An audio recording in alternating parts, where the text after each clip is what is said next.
And now back to Focus on Diversity with Troy Shaw. And welcome back to the program. Let's continue on with our diversities discussion. Hurricane Katrina is the nemesis that just won't get away from the Bush administration. Apparently, a housing advocate survey found that blacks are already feeling the pinch from a housing shortage in New Orleans area after Hurricane Katrina are facing racial discrimination in their search for rental property. I mean, this whole area is just a big, sad, messy blotch on President Bush's administration. Robert, I know that you love President Bush, so why don't you go ahead and just give it and start us off, please? Well, Emperor Bush once again has shown that his way of thinking does not match what is really happening in New Orleans. Okay. You know, the idea that you can just ignore this whole situation is a travesty to the whole idea of helping families down there.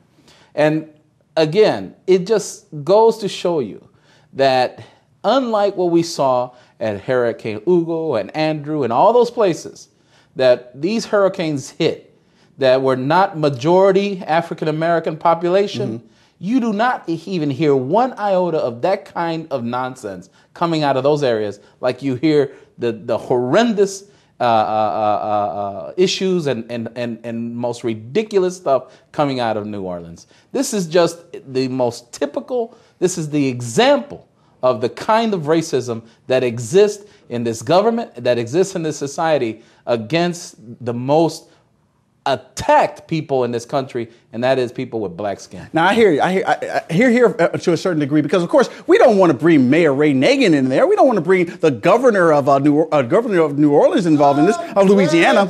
I mean, and we certainly don't want to bring those really ignorant-sounding aldermen who was in the ward as well. I mean, come on. It's all President Bush's fault. Robert, the emperor's got some new clothes, but unfortunately, he still has the same old tattered mayor inside New Orleans, who is probably smarter than that piece of wood behind you, Troy. And that's barely saying that because there's a cockroach in there.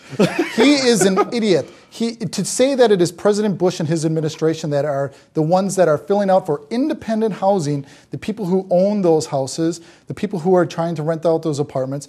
Look at the mayor. He is supposed to be the man in charge in that area. President Bush has stated, you were elected by your people, take care of your people. White, black, Hispanic, whoever they are. He is down there with his, as you said, the alderman, who made some comments a couple weeks ago.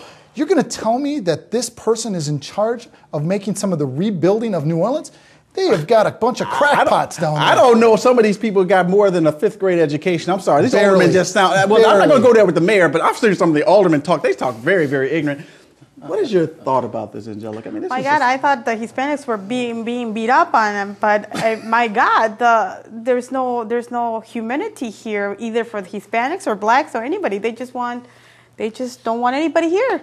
Well, I mean, it comes right on down to, Robert. It comes on down to the federal government seeing what's happening here, declaring that area a state of emergency, and taking control. And what is missing here in this debate is the fact that New Orleans economically is still unable to make the kind of money it needs to make in order to implement some of those changes, Nagin, and some of those ignorant people you've been pointing out need to be put out. And so because of that economic situation, the federal government needs to declare it a state of emergency, take the doggone area over, and put it right. Well, you know, I love the way Robert says that we need to have government come in and take over this area. I'm glad he's agreeing to that. I'm glad he's saying, President Bush, come down here, take it over. Because we got Democrats who are morons down here. You just called the man an idiot. Well, blooming idiot a few hours ago, Robert. That's why I said he needs to stop ignoring this. It's got to be dealt with. You cannot ignore it any longer.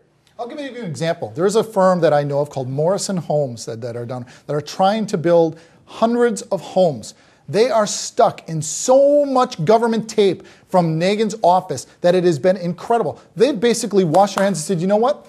Why should we even try? But the CEO of that company said because of the people down there, not because of the political staff that's down there, but because of the people, they are forging forward. You've got Habitat for Humanity down there, you've got Morrison Homes, you've got other organizations busting their hump to try and get it, and you've got the government down there who unfortunately, Robert, is democratically run, who's screwing things up for these people to get new homes built. And it comes down to this as well, Angelica. I mean, for the most part, they're using labor down there, it's Hispanic-oriented labor, undocumented Hispanic labor down there. I mean, I'm just bringing up topics about New Orleans and how it has been ran by President Bush, true enough, and also by some of the blooming idiots down there who are politicians down there.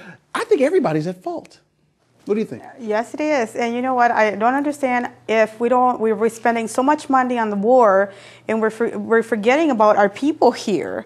This is the most important thing. We should be taking care of our people instead of sending money, millions and millions and trillions of money to the war. And here we are. We have a huge problem that needs to be resolved immediately.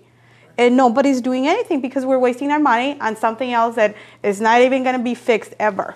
We're trying to make the streets of Baghdad safer rather than make the streets of New Orleans stable. Exactly. Well, you know, I think that we have to have a president that deals with both issues, domestic and foreign policy. Keep in mind, people, that domestic policy is sometimes kind of like controlled by foreign policy. That's just the way it is sometimes. And when we come back, we're going to have our final comments. Stay with Focus on Diversity. We'll be right back.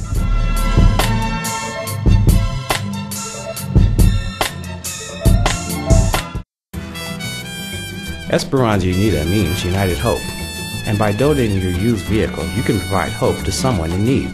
Esperanza utilizes your used vehicle in the effort of teaching auto repair. It then sells these used vehicles at affordable prices to low-income individuals from the community, providing access to reliable, affordable transportation. The revenue from these sales also helps to pay for job skills training and job placement services. So donate your used vehicle and give hope to someone in need.